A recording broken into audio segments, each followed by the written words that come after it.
Oh.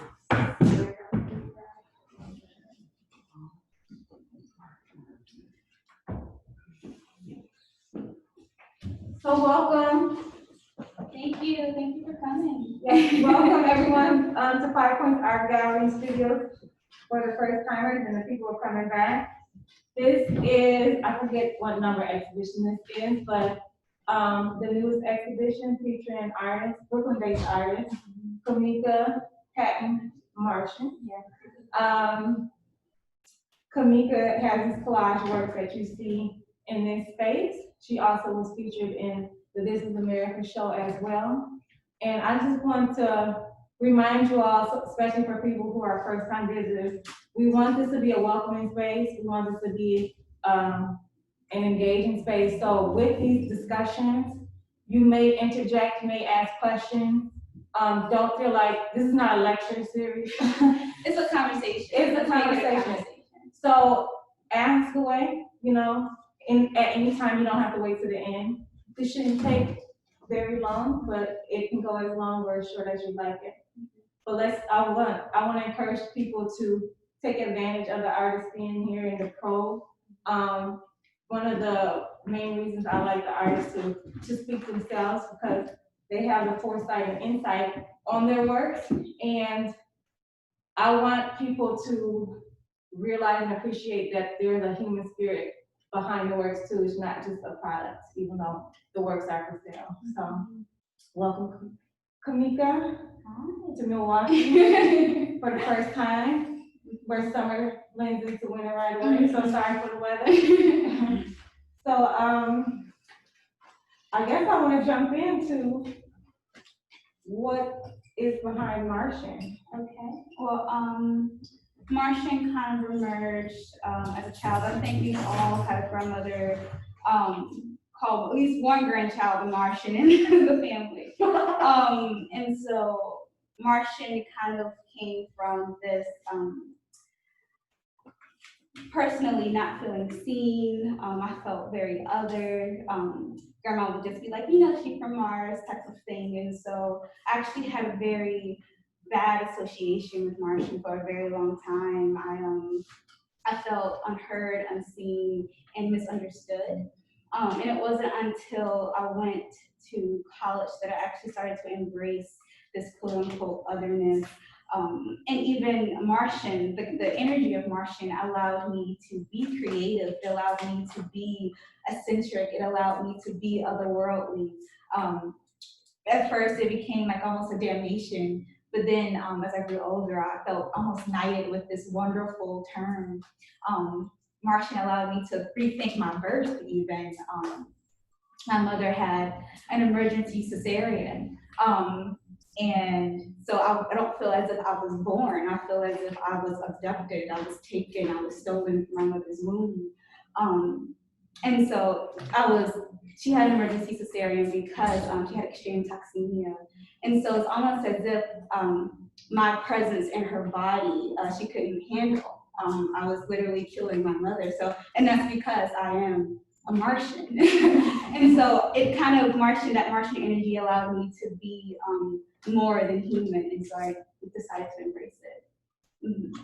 So at the gallery a lot, I've shown a lot of masks. I do a lot of things on masks and different representations. We've done ceramics, we've done Africans, assemblage masks. Do you feel the Martian is a masking, or is it an embodiment of you?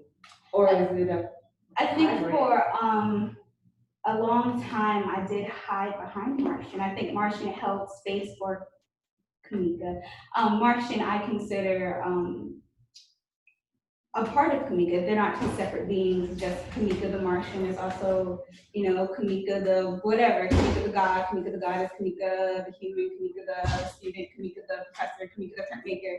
I think it's just simply energy. And so I think for a long time I did hide behind Martian while my inner child was able to find themselves and heal some trauma. And then as I grew older, as I actually moved to New York, I was able to finally blend those two energies together.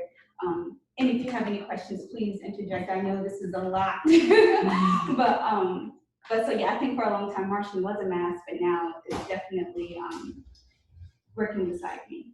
And last question on that realm. Mhm. Komikka actually hails from Charlotte, Mhm. North Carolina, and then has, we'll say, migrated Yeah. to New York, where she has her MFA from NYU. Those are two staunchly different Environment. environments and cultures. So how has that the environment of you Oh wow. change in those environments, and has a different environment elevated or Definitely. diminished the Martian? Does it warp in different spaces? You're in Milwaukee now, which is different from Charlotte and New York. How is the Martian, levitating around Yes, this? yes, okay. So Charlotte, like I said, before in my childhood, Martian was not something to be admired. And it wasn't until I moved to Ohio where I got my BFA, Columbus College of Art and Design, shout out, that I started to really, and I gained my independence. I was away from my family. I was able to meet with people. I wasn't just in this one environment that I've always grown up around, this idea of struggle. And so that's when Martian, I think, was able to thrive. And that's where the mask came into play, or hiding behind the mask of Martian. And then me moving to New York, I started actually my first year. I think if you move to New York and you're an artist, you immediately want to tag. So I was tagging things Martian because you don't want to put your name. And then I found comfort in that there are other Martians in New York. You'll see other tags of people, Martian. I'm like, okay, I'm not the only Martian, I'm not alone. You'll think some people would be upset about that, but I was actually really excited and really happy. And I think as I evolve, Martian evolves as well. Like I said, Martian is just simply one energy. And so I hope that answers the question. And Martian in Milwaukee, well, I've only been here for 3 days, so I think they're still figuring themselves out. Well, 2 weeks. Well, the exhibition is called Gatekeepers. Yes. And Gatekeepers essentially is your reflection of yourself in these women, these projections. You want to explain maybe just some stories behind this and how you transferred that energy or saw yourself in these different people? I like to say that my work is very vain. My work is extremely vain in the sense that this is just simply my world. And these are just illusions of my friends. These are just, their image is just filtered through Komikka, and I put them on a page in my world. And so these are illusions of these people. And so it can only be me on the page. It can't be, for example, the one across is, a lot of people seem to be very familiar with that portrait, but that's not of that person. That is crossroads, that's an intersection, that is where roads meet. That is literally a place, a destination, that is not a portrait. And so it can only be me on the page is what I mean to say. So maybe we can dive deeper into that, I don't know. So it's almost, dare I say, because it's kind of a medical term, a multiple personality or multiple identity? No, I don't think I think it's just simply, I give life and animation to the energy that I work with. That is it. It's not a matter of, and if you want to compare it to a mental disorder, then I think that we should rediscover or relook at what we consider mental disorders. I didn't want to compare it to mental disorder. The use of that word is associated, like multiple personality. But maybe I'm asking if you see a part of you, your personality in there, and that's what you're amplifying? Yes. And so because it's split, and because they're all different, that's what I meant. I get you. I receive now. Yes. And I think that I am drawn particularly to Black women because I am a Black woman.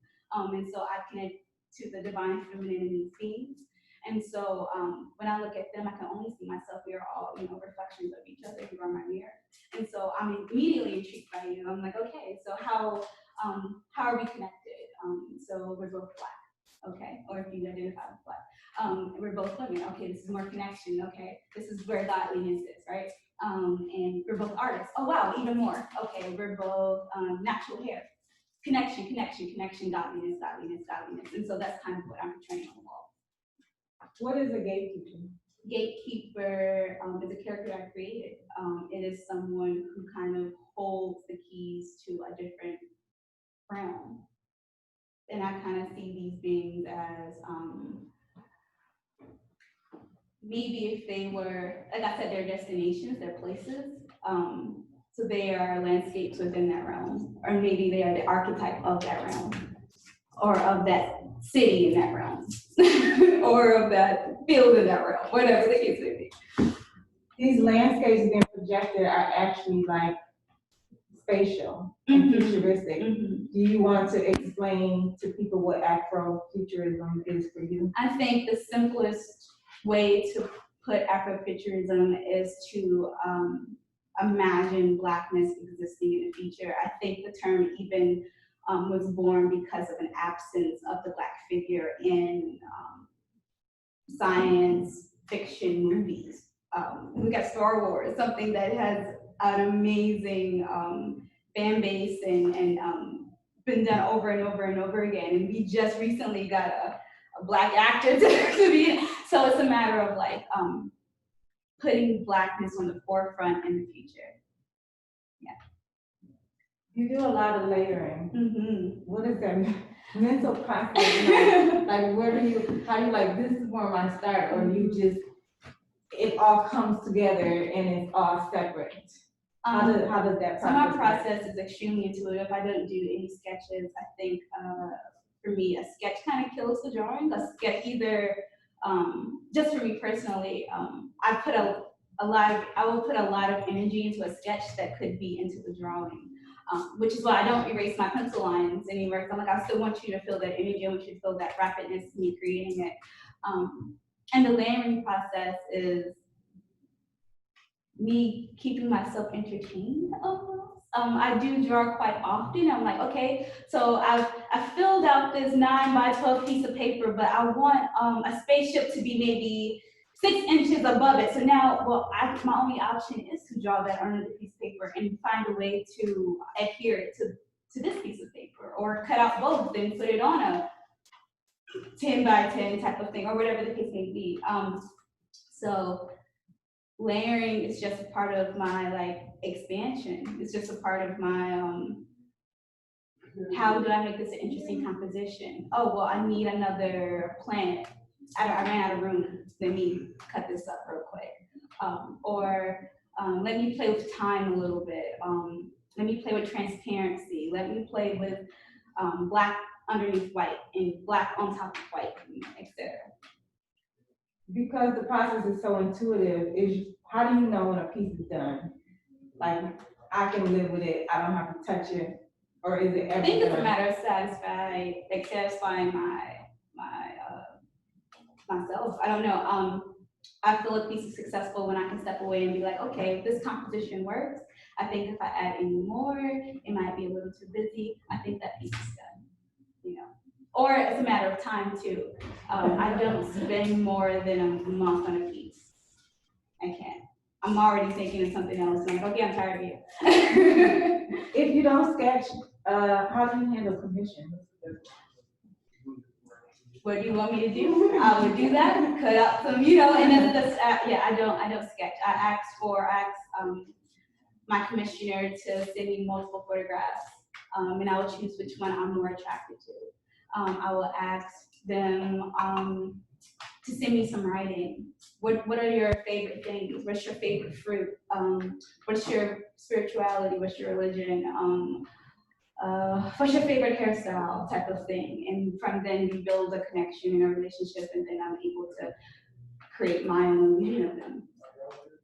Does anyone in the audience have questions? Yeah, I just noticed the way that you break up the space in your pieces, and it really reminds me of like when I used to flip through comic books as a kid. Do you get any inspiration from I stuff like am that? in love with American comic illustrators. Oh my goodness, give me Batman, a Sandman, even Japanese. Give me a Kira. Give me something that's a black and white image that's extremely detailed, and I'm in love. I'm obsessed with drawing. And if you can draw, I'm like, oh, okay. How did you do that? Oh, okay. Did you think that developed at a young age, like as a kid? Or?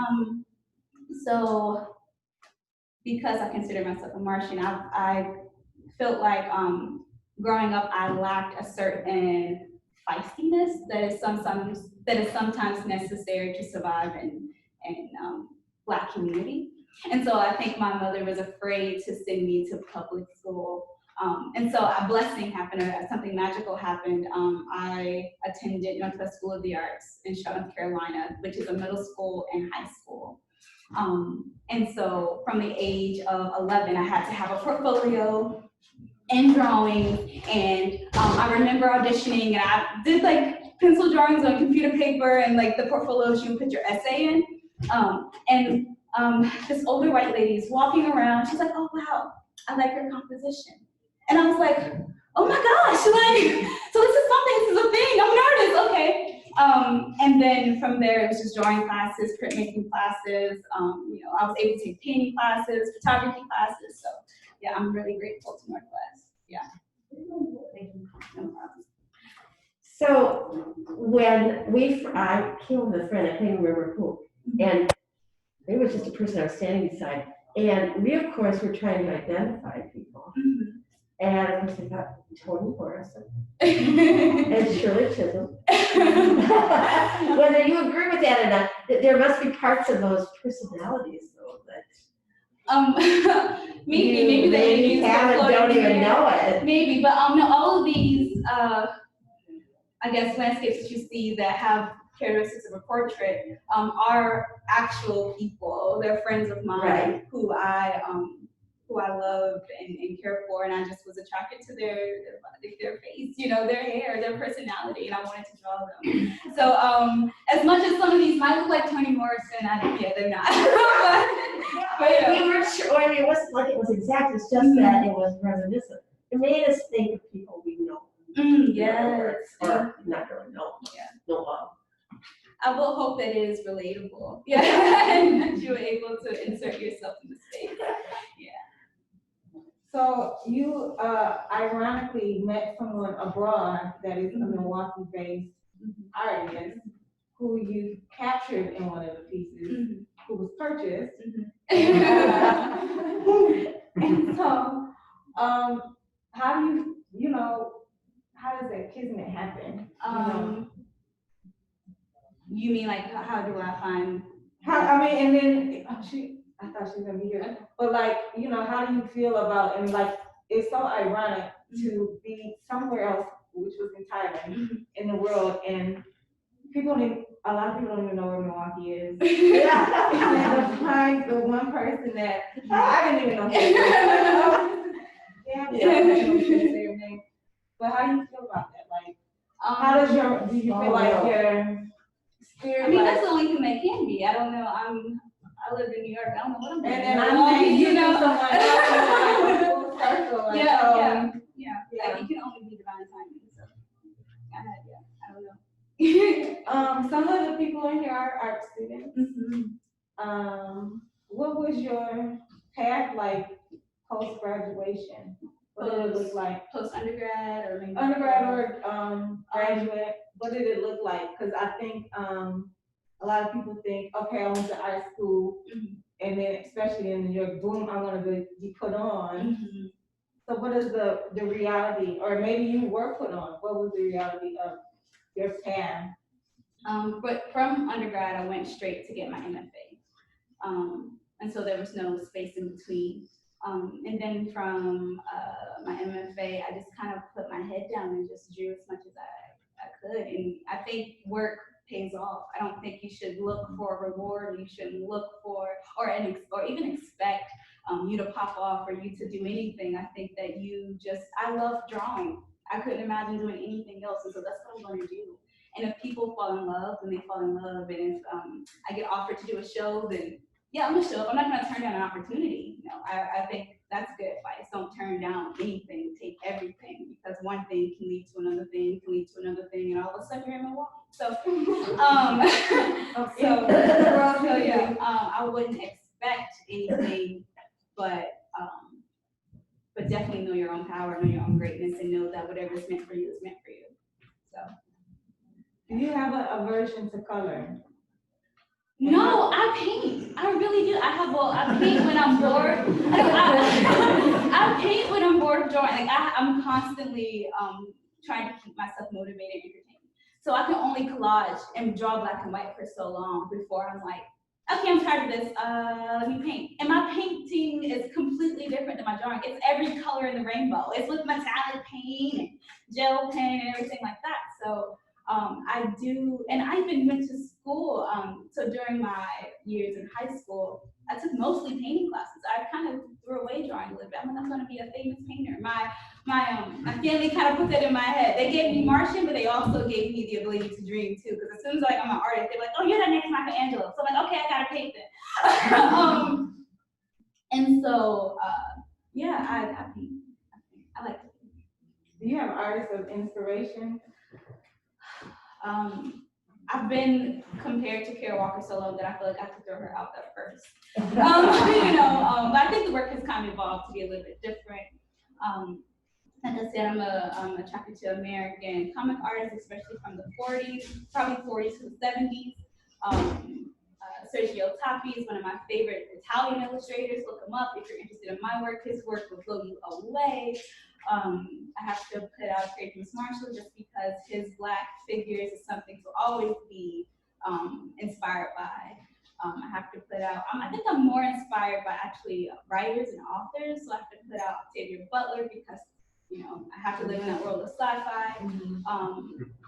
I like, so it's a matter of artists meet authors, particularly Black women who are authors who, I love their worlds. So I believe they're Martians too. Yeah. Does your work primarily exist in gallery settings? Yes. Okay. Yes. But I did create a comic book that, it was in a show as well. But so I do try to make things as what is the word I'm looking for? Receivable or accessible. Thank you so much. As I possibly can. And also I do have online presence such as Instagram, website. I don't post on Facebook, but if you guys ask me to, I might. So yeah, I try to make it as accessible as I can. What was your comic book story like? So what was my comic book story like? Yes. Oh wow, that one was intense. So Divine Mother, which also has, yeah, you should. It's okay, later. Yeah. Oh, you have it. So it started with a mask from South Africa, and I put this mask in my studio while I was attending in my youth, and me and this mask actually started to have somewhat of a conversation. And she kind of infiltrated every piece I was working on that year. It was kind of like, wow, she's still infiltrating pieces. So Divine Mother is pretty much animating this mask and seeing myself within this mask, seeing my relationship with my mother in this mask. And through this conversation, I started to actually humanize my mother and get rid of this expectation that I didn't even know I had my mother. So it was a matter of, this mask was almost following me around in this comic book. So you have this mask appear in the bathtub as I bathe. You have this mask as I'm waiting for the train. The mask will be in the front of the train. As I'm preparing a meal, as I'm rolling up a joint, the mask is on the pill bottle, or on the, So it's a matter of seeing myself, seeing my mother in myself, seeing myself in Mother Earth, and seeing myself in Mother Universe. And so it's Divine Mother. Yeah, I would love for you to read. I can't wait for Fatima to bring it down. It's still, the digital version is for sale still on my website. It's only like $35, so. Any other questions? So part of the exhibition is a video installation or animation. Yes. Tell us about that. Tell us what this 1221 means. Tell us the story behind Oh it. my And then the script at the end. What does it mean? So this actually started as an experiment probably less than a month ago, I want to say. And I just honestly wanted to see if I could make an image move. Because I made the comic book, I'm like, okay, what's the next step? Let me try stop motion. And so this is simply, very simple, about outgrowing spaces.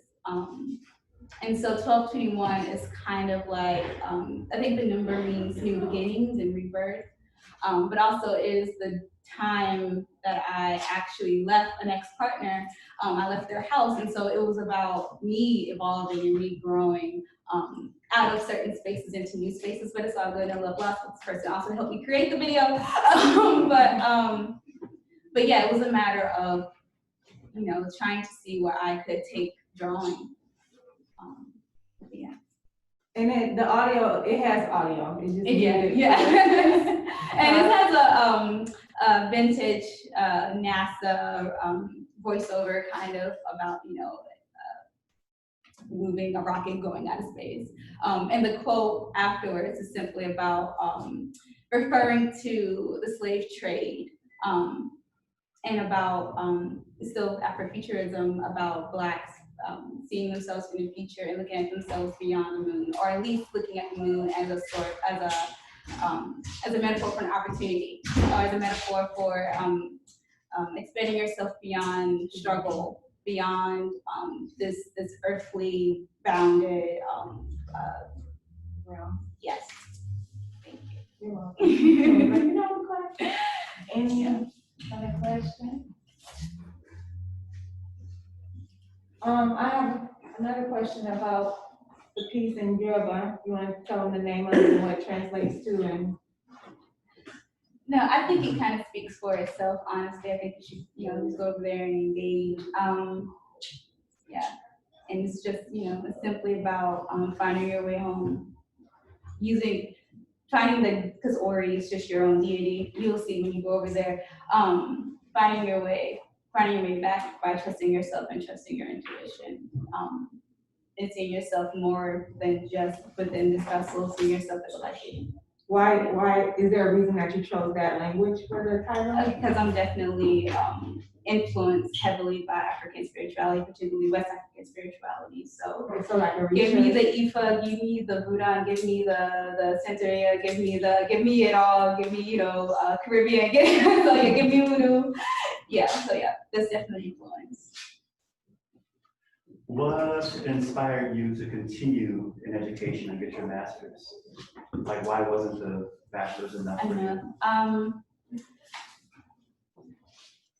I want to say that I felt like there was more learning to do. Mhm.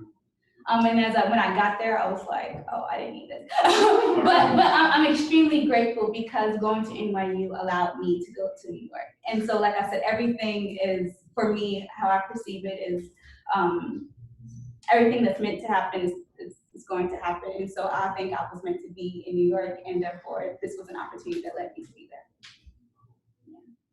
Do you think that, because I know it's like a lot more expensive in bigger cities on the coastal sides of the United States, do you think that it's super necessary still to go and live somewhere in a big city in No. order to like, No, you know, get opportunity and stuff? I think I needed to be there because I needed to meet these people. You needed what? To meet these people. Also, NYU allowed me the ability to travel. It's known for its international schooling. So study abroad was major. I went to South Africa because of a study abroad program. Going in that study abroad program allowed me to go to Thailand and do a residency. So I think that it can help if you can use it to your advantage. I don't think you need it. I think because we are now in a digital age, you can get out anywhere. You gotta just post your things online. But I do think there's still very much a beautiful art scene in New York. And I do think it is very different than anywhere else. I haven't been to Chicago, so I don't know. or LA or anything like that, so I don't know. But I do think that pre-COVID, being able to walk down the street and go to like 10 galleries on one street is definitely a benefit and a blessing. I think that being able to go to, I know there's controversy around these places, but Whitney or the MoMA or the Met or whatever the case may be, is a blessing. And so a part of me wants to say, yes, New York is a place I think every artist should visit and go just to say they went and just to look at what's available, but I don't think it's necessary for you to live there. Any questions? Any, go ahead. Do you believe in the Mothership Connection? Oh, yes. I'm Martian. I do. What does that mean to you? What is that question for the public who might not know?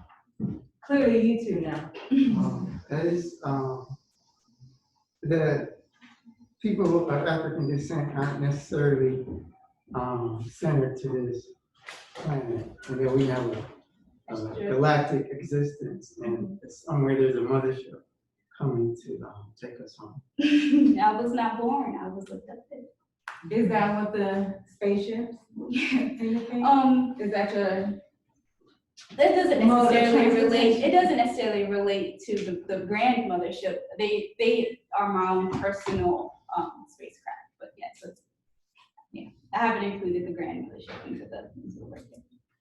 is there any special symbolism in your work that means something that might be repetitive or anything? Is there- The mask shows up quite often. I show up quite often. The spaceship shows up quite often because even in all these pieces are here, I think each one does have a spaceship, and that's just me letting secretly my audience know that this is still my perception, this is still my world, and so you might see those things repeat. Are there any questions? I see a couple of people online or on Zoom. Do you have any questions for the artist? No pressure if there's none, but feel free to jump in.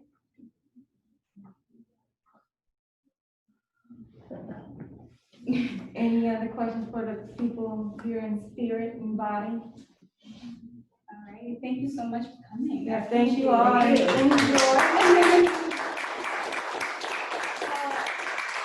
The Gatekeepers exhibition, of course, started today. It'll be up until November 1st, which is a Sunday. The gallery has maintained or is operated under its normal hours again, which is Thursday through Sunday. The hours on Thursday through Saturday are 12 to 5, Sundays 12 to 4. We are being more flexible, so people calling me special appointments and arrangements because they want to avoid what they perceive might be a crowd. We can try to accommodate that, so just email us or call us. There are business cards. There are also flyers for this exhibition that you can take with you for free. And Komikka might be floating around here for a little while, and we can pick your brain if you feel. But thank you for coming. Thank you for the work, and thank you all for attending to and braving the rain. Enjoy. Oh dear, oh my God, it is. Something new and different.